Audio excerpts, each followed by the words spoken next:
KPU dan Bawaslu dinilai pengkhianat. Adik-adik mahasiswa lakukan demo. Nah, apa tanggapan KPU? Silakan. Ya, kalau tanggapan KPU itu hal yang biasa-biasa saja. Itulah namanya dinamika dalam politik. Oke. Nah, karena juga ada ya undang-undang mengatur silakan bebas dalam berpendapat, tidak masalah. Nah, berkaitan dengan ada bahasa KPU dan Bawaslu pengkhianat ya, tentu itu ya pandangan mereka pula begitu. Kita tidak bisa pula ya istilahnya melarang. Melarang. Karena seperti apapun, nah itu pula pendapat mereka. Dan sejauh ini ya kita tidak melakukanlah pengkhianatan itu.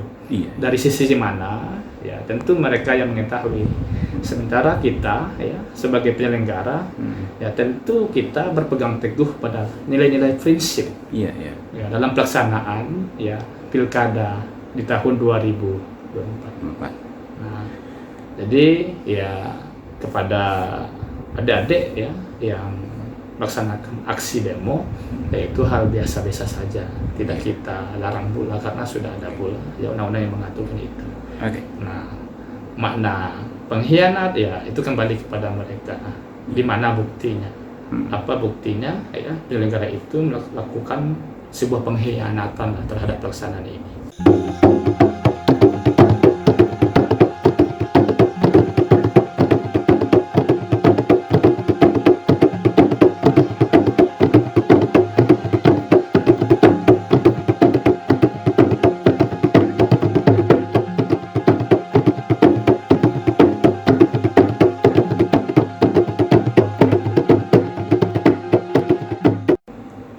Assalamualaikum Bang Muhib.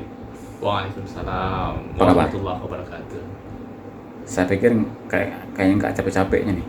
Ya seperti itulah, karena memang tahapan kita ya begitu luar biasa begitu ya.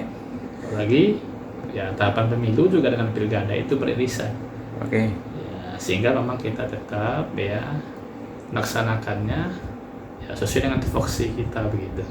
Tetap fit selalu lah begitu. Harus fit ya. Harus fit ya. Menuntaskan pilkada. Tahapan pelaksanaan pilkada ini. Pak Wahib, saya tadi jumpa sama Ketua KPU Bang Andi Putra dan beliau mewakilkan kepada Pak Muhib nih untuk sesi wawancara ini. Begini Mas, sejauh mana ataupun secara umum pandangan KPU terhadap pelaksanaan KPU ini sendiri, pelaksanaan pilkada ini gimana nih? Ada yang mau sampaikan? Ya, berkaitan dengan pelaksanaan pilkada, ya tentu kita sesuai dengan peraturan dan perundang-undangan. Dalam PKPU 2 ya di tahun 2024 itu disampaikan begitu. Tahapan, jadwal, pelaksanaan berkaitan dengan pilkada. Jadi kita memang tetap bertolak ukur ya ke sana begitu dalam pelaksanaannya. Ya, sesuai dengan tahapan dalam pelaksanaan. Sejauh mana partisipasi masyarakat nih untuk milih pemimpinnya, khususnya untuk pilkada Kampar ini? Nah, ya berkaitan dengan partisipasi, ya KPU Kampar ya dalam pelaksanaan ini tentu ya sudah melaksanakan lah semaksimal mungkin ya. Karena kita melaksanakan sosialisasi itu ya memang betul secara masif begitu. Nah, ada turun ke pasar ya. Kemudian di masjid-masjid juga telah disampaikan oleh badan ad hoc kita. Nah, oleh PPK kita, PPS kita, sebelum khotib dan mimbar itu ya kawan-kawan penyelenggara di bawah itu ya ad hoc PPK, PPS itu menyampaikan kepada masyarakat untuk ya tetap berpartisipasi begitu. Datang ke TPS pada hari Rabu di tanggal 27 November 2024 itu. Nah, saya rasa ya KPU Kampar telah maksimal begitu. Nah, tidak hanya ya ad hoc, KPU Kampar juga seperti itu.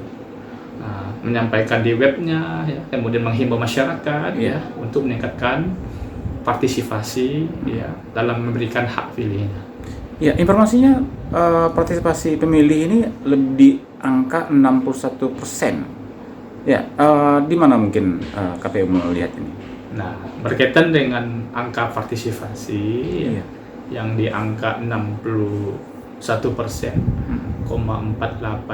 itu tentu ada rumus dalam pencarian ya. Sehingga ya nanti nilai-nilai partisipasi itu Betul. ya bisa ditetapkan begitu. Sehingga dapatlah 61,40% ya. Ya, oke. Karena ada dua itu, ada pemilihan gubernur, ada pemilihan bupati dan wakil bupati. Ya, pilkada sudah selesai, melahirkan pemimpin baru untuk Kampar. Paslon 03 dinyatakan KPU sebagai pemenang, ya, dengan perolehan suara yang sudah diketahui oleh publik sebenarnya. Tapi Bang, ada menyusul hal berikutnya adalah KPU dan Bawaslu dinilai pengkhianat. Adik-adik mahasiswa lakukan demo.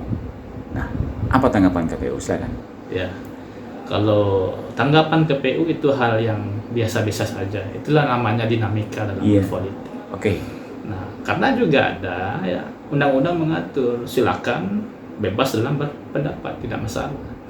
Nah, berkaitan dengan ada bahasa KPU dan Bawaslu pengkhianat ya, tentu itu ya pandangan mereka pula begitu. Iya. Kita tidak bisa pula ya istilahnya Melarang. ya melarang. Ya. Karena seperti apapun, nah itu pula pendapat mereka. Dan sejauh ini ya kita tidak melakukanlah pengkhianatan itu. Iya. Dari sisi mana ya tentu mereka yang mengetahui.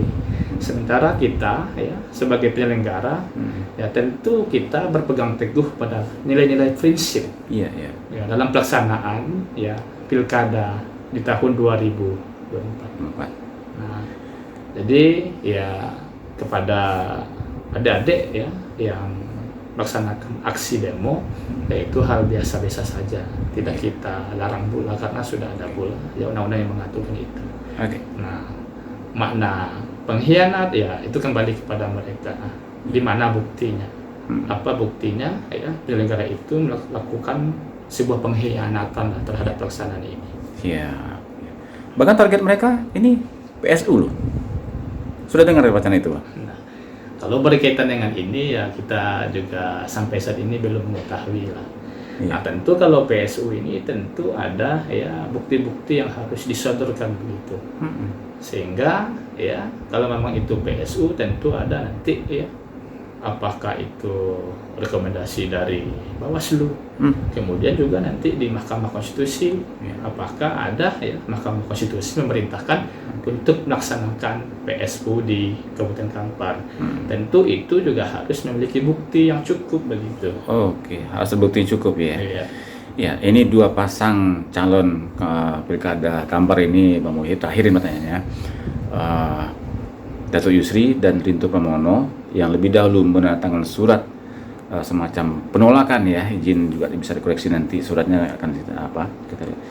Kemudian disusul oleh pasangan calon 04 Yuyun Hidayat dan Edwin Pratamaputra. KPU sudah terima surat itu tuh. Nah, berkaitan dengan surat itu, KPU sudah menerimanya. Tentu kita juga melakukan kajian. Nah, seperti apapun ya, kalau mereka menyurati kita ya tentu kita melakukan kajian, benar atau tidak begitu. Nah, kalau sejauh ini ya KPU melaksanakan seluruh tahapan itu memang sesuai dengan ya prinsip ya dalam penyelenggaraan pilkada itu. Ada mandirinya, ada adilnya. Kalau dituduh kita tidak adil, tentu prinsip adilnya ada, kita melaksanakan. Nah, sejauh ini ya KPU tetap menjalankan semua tahapan itu berdasarkan peraturan dan perundang-undangan. Itu saja. Oke. Closing statement dari Bang Muhyidd. Nah, closing statement ya ini pilkada bersaudara telah kita laksanakan pada tanggal 27 November 2024. Tentu seperti apapun ya pelaksanaan ini telah dilaksanakan.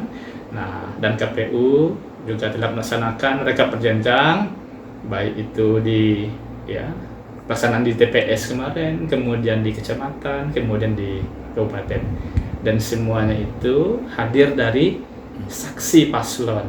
Begitu juga dengan ya pengawasan pemilu baik itu PTPS, kemudian ya Panwascam, kemudian Bawaslu di tingkat kabupaten, dan itu semua dilaksanakan secara transparansi dan dalam keterbukaan pelaksananya. Itu saja. Oke, makasih Bang Muhyidd ya. Ya. Sukses selalu. Assalamualaikum. Waalaikumsalam.